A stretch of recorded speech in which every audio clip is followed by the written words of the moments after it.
Hello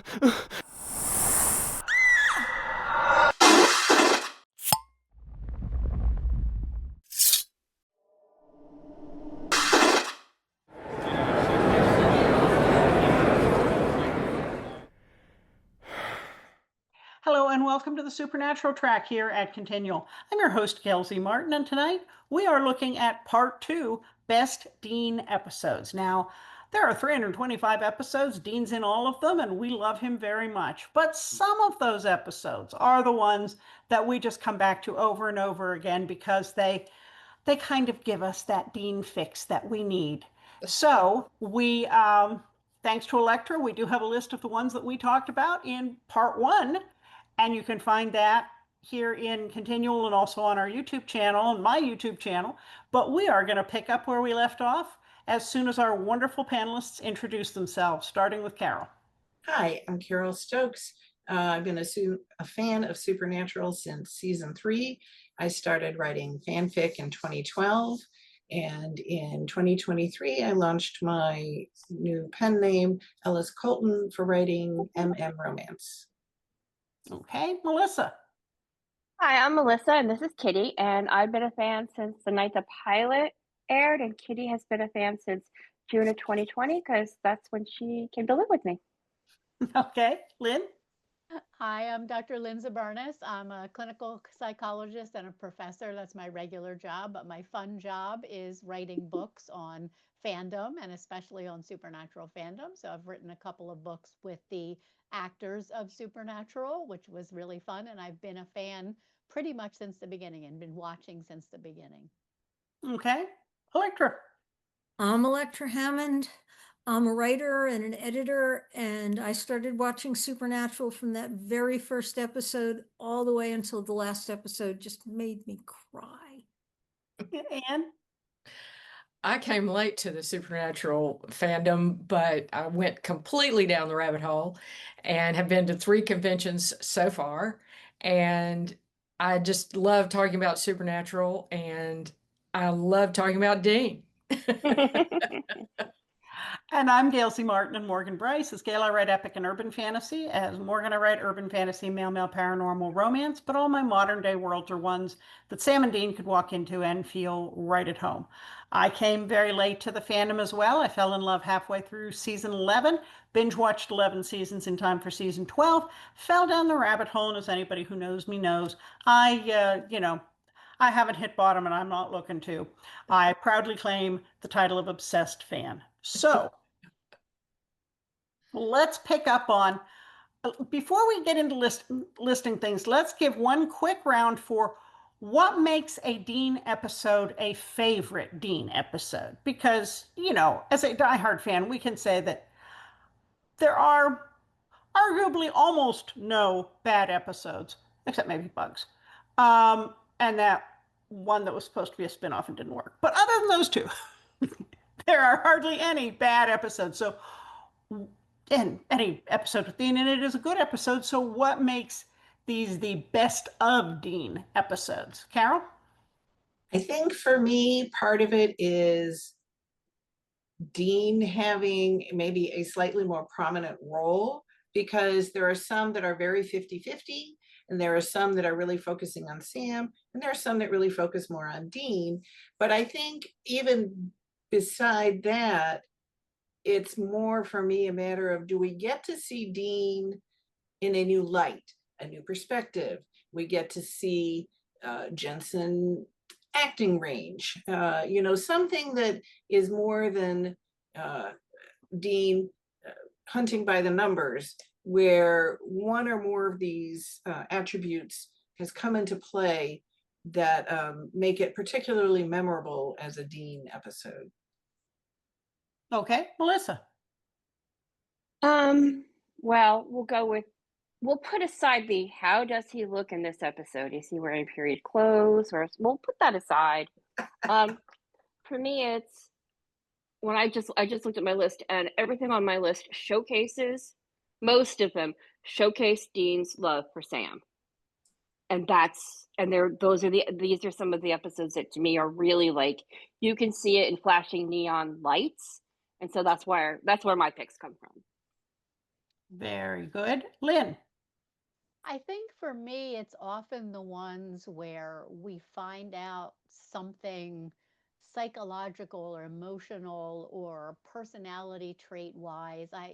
I never take my psychologist hat off when I'm watching Supernatural, and Dean Winchester is my favorite fictional character ever to psychoanalyze. So I'm always trying to figure out what makes him tick. So I love an episode where we find out something that we didn't know, or we get a more nuanced understanding of something, as Jensen is fond of saying, an episode that peels back the layers a little bit and lets us understand Dean more. Okay. Elektra. And I'm going to say that in a different way, I guess. An episode where we see Dean in a new situation that's particularly stressful, and we get to see Jensen's interpretation of just how Dean would handle it, and it is particularly Dean-like. Very well. And Anne. Well, I agree with everybody. It's to me, it's what Carole said about, there are episodes that are a little more Dean-centric, and there are some that are more Sam-centric. But I find it interesting that even with the Sam-centric episodes, Dean has a huge part in that and has a huge influence on Jensen has a huge influence on the Dean character, and as Melissa mentioned, his care, Dean's taking care of Sam, even if it's a Sam-centered episode. Okay. And I agree with everything that's been said. I love to see Jensen's acting range, which so far we haven't found the limits of, which is pretty cool. But I also love to see ones where the brother bond is so prominent, and especially Dean being the big brother, being willing to risk everything, the basic then let them come. That's the Dean Winchester that makes my heart go pitter pat. So, Carole, give us your first one that we didn't cover last time. Episode 5, season 15, episode 20. Carry on. Melissa hates me now. Me too. You can still talk about it too. We see everything that makes this a Dean episode. And really, if we were doing Sam, I would turn around and say we see everything that makes it a Sam episode, because we see playful Dean, happy Dean, pie-loving Dean, hunting Dean, Dean who is driven to save children, always, driven to save children, heroic Dean, tragic Dean, and Dean so deeply and openly portraying his love for Sam. Really, we've seen him do it in many ways in many episodes before, but here he just goes to even a new depth of revealing his own fears, insecurities, his love for Sam. And when he talks about waiting outside Sam's apartment, Sam and Jessica's apartment, way back in the beginning, we see a loop around, and Big Brother Dean, where he's like, I'm done. Do not bring me back. Try to save me. This is it. This is how I was always meant to go. Let me go, but know that you are just like the best thing ever, and I don't love anything as much as I love you. And that whole scene in the barn is just so emotionally raw. I have yet to watch that scene without crying through it. So yay, Jensen. It's just really amazing and heartfelt. He pours so much into it for all that he can't move, yet even his limited physicality is expressive, and then his voice, his expressions, his imploring of Sammy and his reassuring Sammy, this is his little brother and he's got to tell him he's going to be okay. I mean, it is just a tour de force in a short time. And then even afterwards, where he's in heaven and he's like, wow, yeah, this is really cool. Look, and here's baby, and here's Bobby with some cold beer. And yeah, dad's over there, this is over here, and no, I'll be waiting for Sammy, so I'm gonna go drive around. And then knowing that Sam has come up behind him, and we see that realization. We don't see Sam at first. We see Dean, and we see Dean feel the difference when Sammy arrives. And that too is just like, so that is just such a pinnacle of emotion and display, and just really, really beautifully done. Okay. Melissa? Okay, I'm gonna just piggyback off that for just a second, and then I'll give you my actual episode, since Carole stole most of what I would say. I think it tells a lot about who's important in Dean's life, that when he gets to heaven, it's Bobby, it's not John. And I know that there are people who are going to say, well, because of COVID, they had a choice of bringing an actor to Canada for that. Was it going to be Bobby or was it going to be John? They chose Bobby. And that to me says a lot about Dean's character. So having talked about Carry On, I'm going to say my actual episode is the pilot.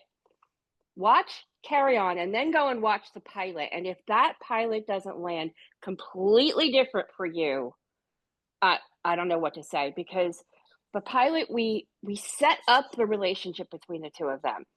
And we get so much of what Dean's character is in that 40 some odd minutes of the episode, and so much of Sam and Dean's relationship, how they relate to each other. And you see from Dean is a preschooler, and nothing is more important to him than his baby brother. John puts him in his arms. A+ parenting right there, John. And sorry, I had to. And then, at the end of that episode, he's pulling Sam out of the fire again. And I think that episode really tells us a lot. And I really do say, if you haven't watched Carry On and then gone and watched the pilot like the next day or like immediately after, do that, because you really see some of the things that Dean was talking about in the barn. It really lands when you see the pilot again.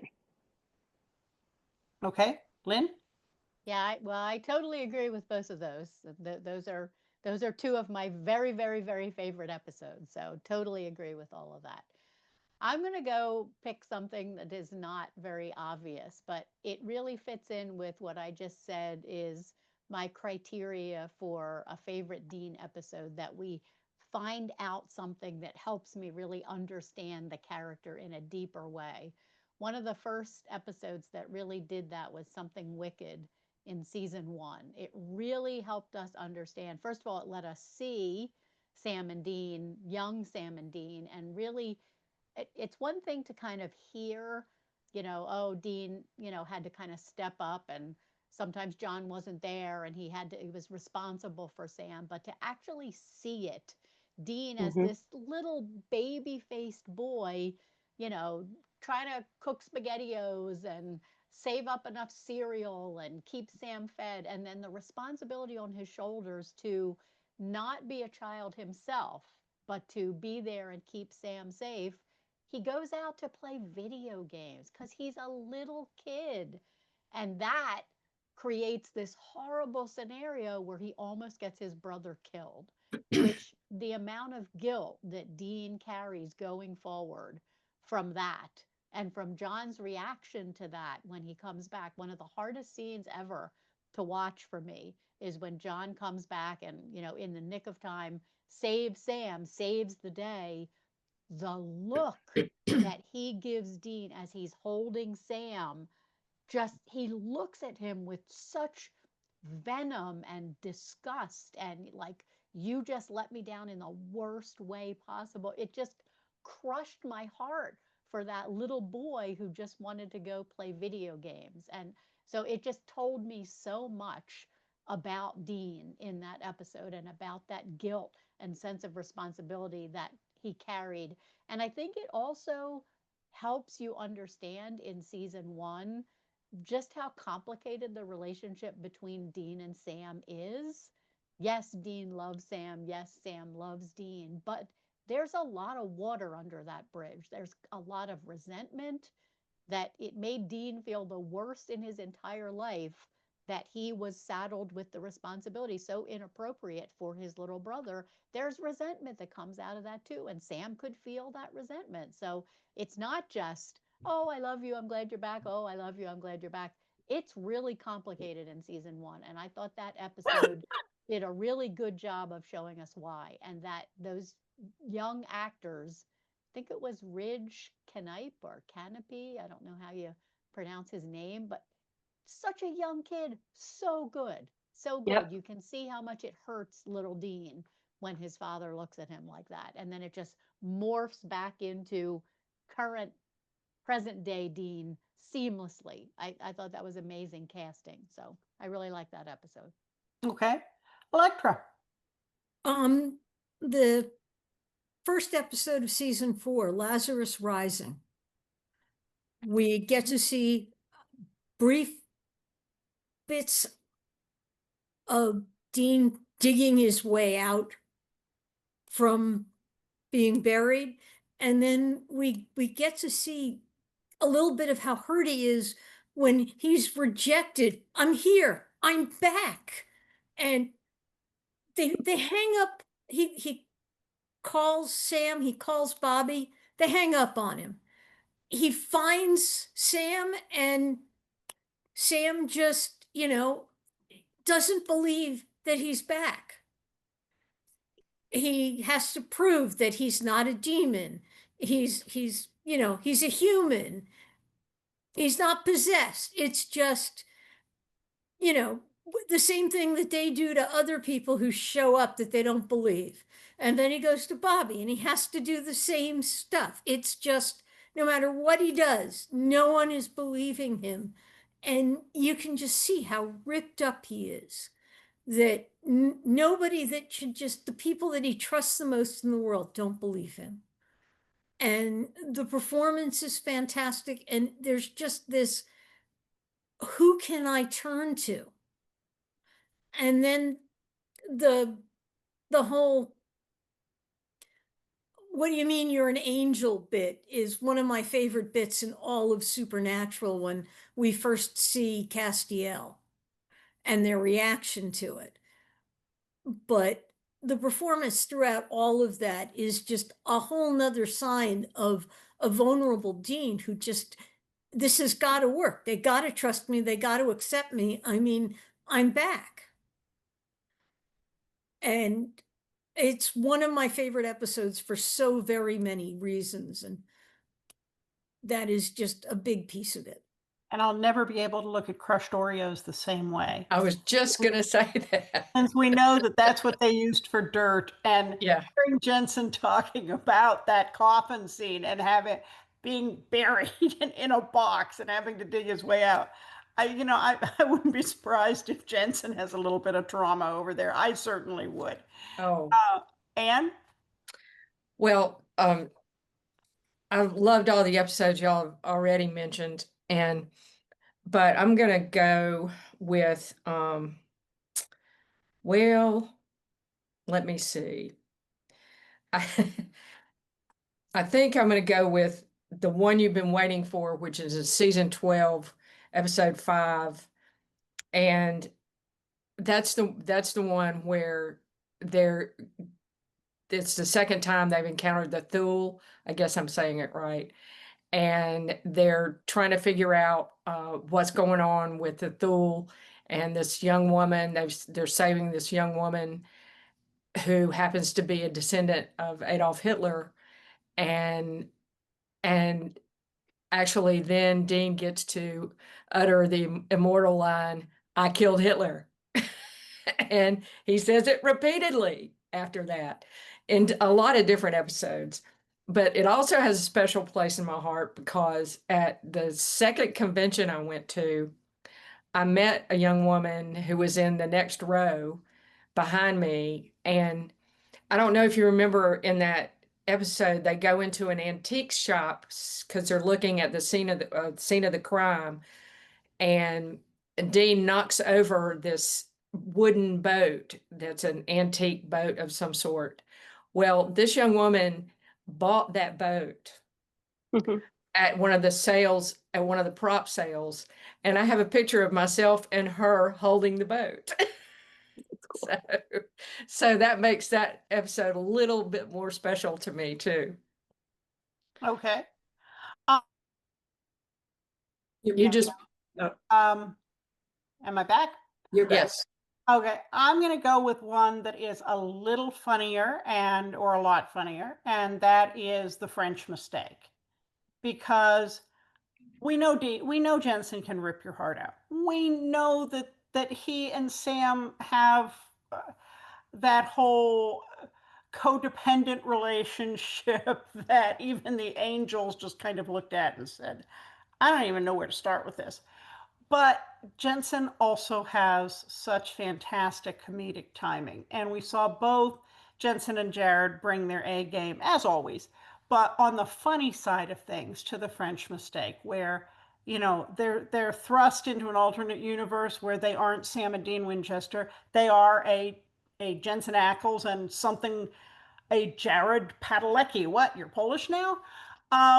You know, and Padalecki. Padalecki. Amen, Padalecki. And just watching the humor there, and he really sells the whole thing to us because, you know, when they do those kind of trippy episodes like that, that's a risk. Is the audience gonna buy this? Is the audience going to accept this? They signed on for a supernatural horror show, and what's this? And their acting, Jensen's particularly, just sells the whole thing. And I think we've all seen actors that are really, really good at one type of role, and then they're a fish out of water when they get cast to do something else. And so far, between brilliant casting and Jensen's agent and Jensen's own instincts, I think, on what roles to take, he's nailed them all. But we have seen him do comedy as well as drama, and so many opportunities to see that in Supernatural, but the French mistake was a beautiful one. Back to you, Carole. So, somewhat still in the comedic vein, I'll go with It's a Terrible Life. Sam and Dean, alternate universe. They don't know it at the time, but this is Zachariah's construct because he wants to teach them a lesson.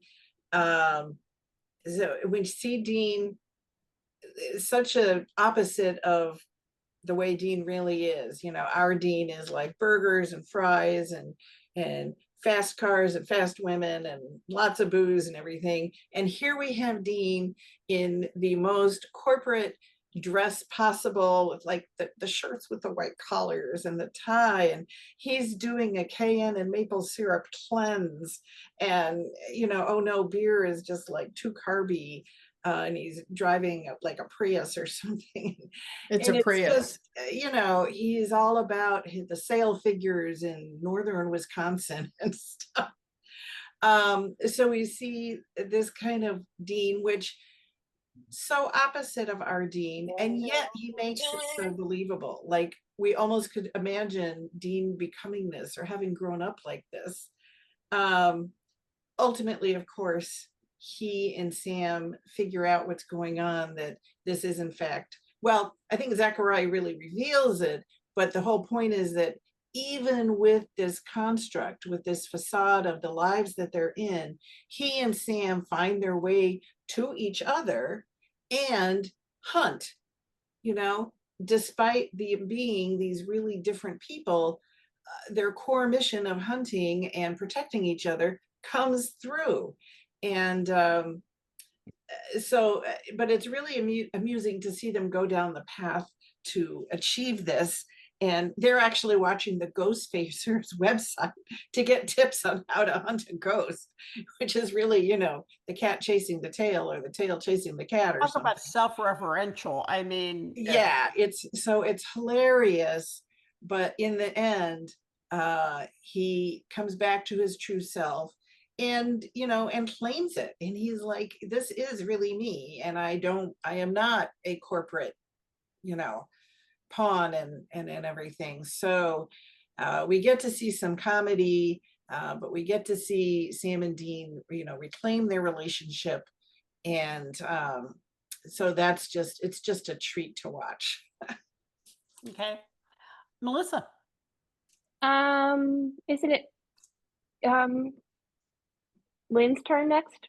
I don't want to skip her. That's No, all. no, you're Not on my before phone, me. Okay. Liz. All right, sorry. Okay, so this is going to be an odd choice. Because Jensen is in it a lot. Bad Boys. Season 9, episode 7. Dean gets taken off to Sonny's, to the reform home kind of thing, and this is an absolute song about how much Dean loves Sam, because Dean has the chance for a semi-normal life. He's doing well in school, he's wrestling, he's got a girl, he's got a really positive male role model. Sorry. Like, he's got his apple pie life, right? It's right there. And John pulls up with the Impala, and it kind of clicks for Sonny that maybe you can see it in his face and the way he's talking to Dean, that Sonny kind of realizes that John's parenting isn't healthy for Dean, right? He senses that, and, you know, John's beeping the horn and whatever, and Sonny offers, like, I'll fight for you. If you want to stay here, I'll see what I can do. Dean looks out the window and he sees his little brother playing with an airplane out the window of the Impala, and that's it. Dean doesn't even look back over his shoulder at Sonny. He's like, I gotta go, man. And if that doesn't tell you everything about how much Dean loves and sacrifices for his brother, because he could have stayed. He could have at least tried to stay. Nope. And it wasn't, I gotta go because my dad. I gotta go because the family business. It was, I gotta go because that little boy needs me. And that episode breaks my heart every single time. And it is up there probably in my, if not my top 5, definitely my top 10 episodes, even though we didn't get a lot of Jensen. Okay. Lynn. Yeah, I agree. We learn a lot about Dean in that episode. Even though we don't see a lot of Jensen, we learn a lot about Dean. And again, another great child actor who just, the way they cast these people to play young Dean and Sam is just unbelievable. That was amazing too. I'm going to go with Hollywood Babylon in season 2, which is the first of the meta episodes. And I love the meta episodes. So it's a great episode. It's got all these nice little Easter eggs that are calling out the real life studio with real notes that they actually sent to the producers of Supernatural about make it brighter, it's too dark, and crazy things like that. So I love its meta-ness. But I also love what we find out about Dean. And you don't even really realize you're finding it out about him. It's a very subtle episode, but afterwards you realize one of the things that drives me crazy is some of the later show episodes kind of dumb Dean down and play off, he's not smart for laughs. That was never Dean. Dean is so very, very smart. It's just not always traditional smarts. And Hollywood Babylon really shows how he can just morph into being whatever part he needs to play in order to fit in, to really gain people's trust and find out what's really happening. That is so hard to do. Most people can't do that. Most people are who they are. And if they tried to morph into someone else, it would seem fake and people would see through it and it wouldn't help. It is such a good trait for a hunter to have because it means he can just, he's essentially, he can go undercover at a moment's notice and become that other person. So here we see him just become a PA. He morphs into it and you see it happen little by little. At first, he's a little like a fish out of water, but very quickly he realizes, oh, they want people to go get smoothies. Oh, I can do that. That's going to get me in the door. And then he's got the pack on, and then he's got the headset, and then he's got the language down. He picks it up very quickly how to actually talk to people. It's a wonderful insight into one of the types of intelligence that he has that's so helpful. And we also get to see Jensen's capacity for humor, and we get to see Dean being funny and being lighthearted. We're in season 2 by Hollywood Babylon, and a lot of tragic things have happened. So it's really nice to see him just having such appreciation for little Philly cheesesteaks and having a crush on the lead actress and just being really passionate at getting all caught up in the excitement of doing the movie, even though that's not the job that they're doing the movie.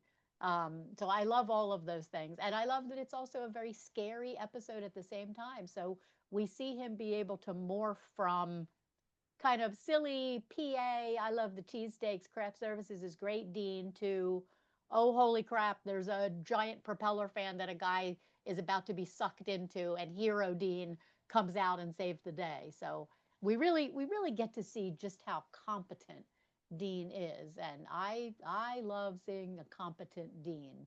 That makes me very happy. Okay, Elektra. From season 15, getting down towards the end, Destiny's Child. I like this for a couple of reasons, so I'm going to get down to the basics. One is that's the episode where they're chasing after the occultum, so we get to see Dean as protector, taking care of where he's a father figure to Jack. Him and Sam both are acting sort of as surrogate fathers, and they're trying to protect Jack, even as Jack in his naive phase is just, ready to just pop something into his mouth like a toddler would. And they're just watching over him and trying to protect him. And we also meet Dean and Sam as the guys from Hunter Corp. And watching Jensen play a caricature of Dean, who's never had the freedom to just sit around and drink beer and watch porn, and to just adapt immediately to I could get used to this. Even though 1 minute he's driving a turquoise Fiat, and the next, yeah, sure, beer, porn, I could do this. He was willing to do the whole range, and we believed every minute of it. And through it all, it was, as long as he was with his brother, it was Sam and Dean. As long as he's protecting his brother, yep, those are our guys. And it was just a great showcase for everything that we love about Dean. Okay, Anne.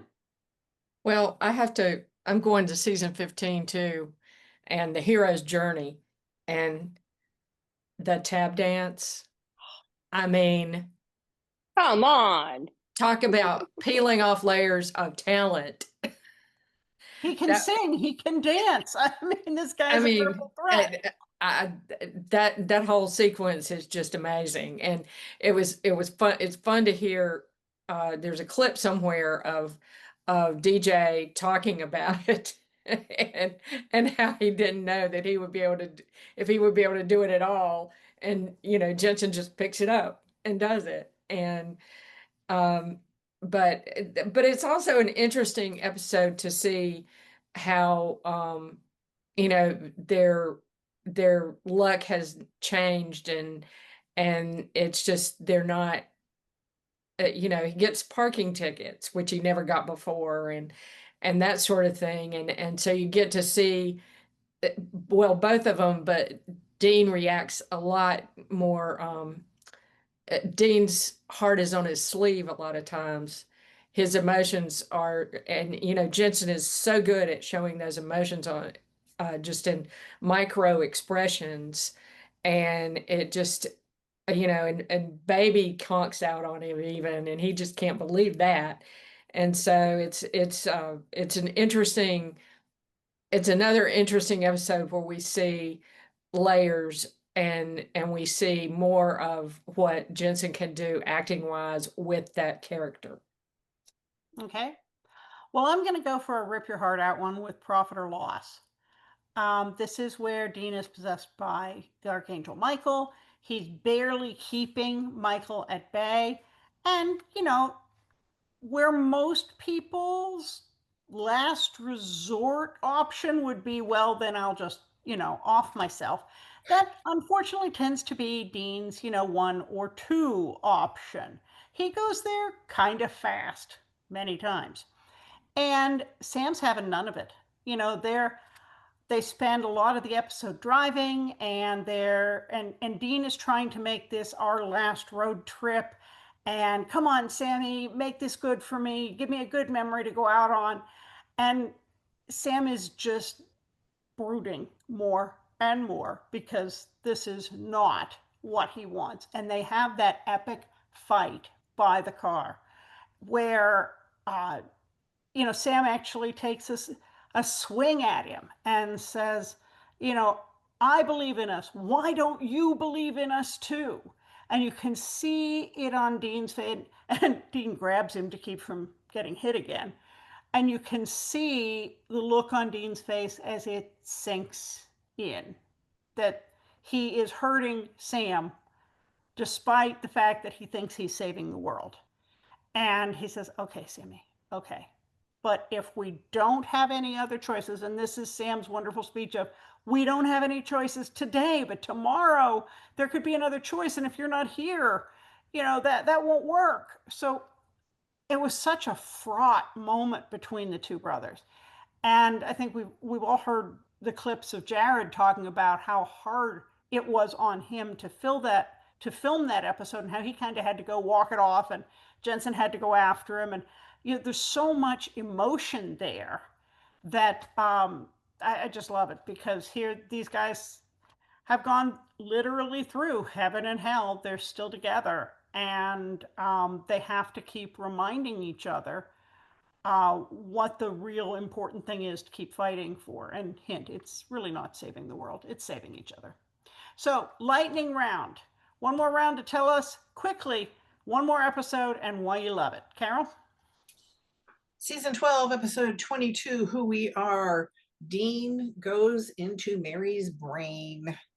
And in an effort to break her brainwashing, and gets to confront her and pour out his anger and grief and resentment that he had to raise Sam, and he and Sam did not have childhoods. And you know, yeah, some of it wasn't Mary's fault, but yeah, a bunch of it was. I was like, you know, she made that deal. And he really gets to lay it out to her, which at the very least is really cathartic for him. And it's a great moment to see him doing this. First of all, of course, because Jensen, it's another rip your heart out moment where he's pouring out this stuff. He's not overdoing it. You know, it's not like he's chewing the scenery or anything, but it's so emotionally laden and heartfelt, and you know, those balances as, you know, a real cornucopia of emotions, because he's not just angry and he's not just grieving. It's like all of these things that have simmered his entire life and affected his and Sam's life. And at one point it's even like, fine, you did this to me, but you did it to him. And that's that's the cardinal sin, of course. And that scene is just a real knock your socks off moment. Okay. I'm going to go with the current Hollywood Squares layout and go with Elektra. All right. Appointment in Samara. Oh. Season 6. Because Dean is willing to die to help Sam. This is the ultimate, I love my brother. And just, he has such an innate sense of fairness that plays out.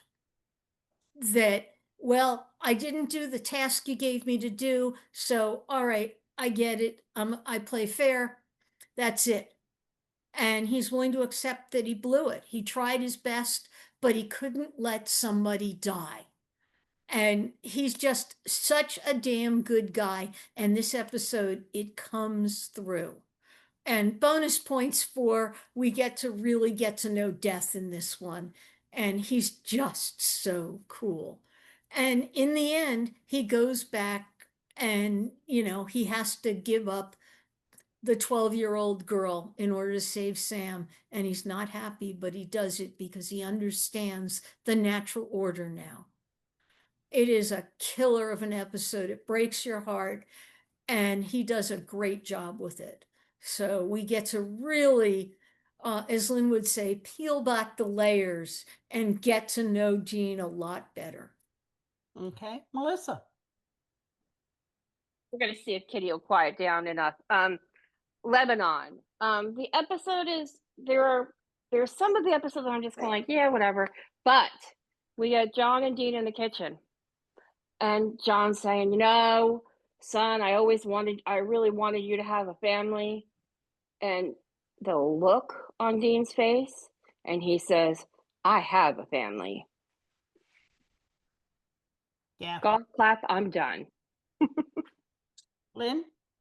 I'm going to go with Born Under a Bad Sign because it was one of the episodes that really made me like sit up and pay attention to the show in a different way. Even though I had watched season 1, I wasn't really pulled into it. Born Under a Bad Sign was one of the ones that I was watching that kind of made me go, whoa, this show, like this is so much more than maybe I thought it was. And we usually think of Born Under a Bad Sign as a Sam episode because it is a showcase for Jared Padalecki's brilliant acting as Meg Sam. But Dean in it, we find out some really interesting things about Dean too. That first sequence of it, you really get an understanding of Dean's loyalty to Sam. I mean, in the beginning, he doesn't know if maybe Sam really did kill another person for maybe not even a good reason. It doesn't matter, erases the tape, stomps on it, wipes Sam's fingerprints off it. Like there is no part of Dean that is not going to defend and make sure that nothing happens to Sam. When he figures out that Sam is possessed and he's sort of taunting him like, go ahead, kill me, you should, that's what you should do, or I'm gonna kill Joe right now. He can't do it. And Sam, Meg, really accuses Dean of being so afraid of being alone that he'd rather let Sam kill someone or something else happen. So we really get to see just how deep Dean's loyalty lies. And that scene with Dean and possessed Sam, Meg Sam, when they're just locked in combat and Dean's not even fighting back. Meg Sam is torturing him and Dean is just kind of taking it. That incredible loyalty, I really thought showed us something about Dean and really made me sit up and be like, whoa, what is this show? Mm-hmm. Anne. Well, I can piggyback on what Lynn is saying and what has been a recurring theme that we've talked about all night with Taxi Driver, where Dean has to kill his other best friend, Benny, to save Sam.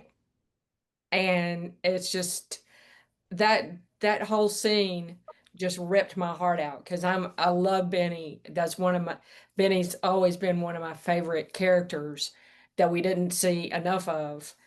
And just that whole sequence where they're talking and it ripped my heart out. I mean, Ty did such a great job with that, Mhm. and they just connected with each other, and I just was really that was yet another layer in that, Sam before everything.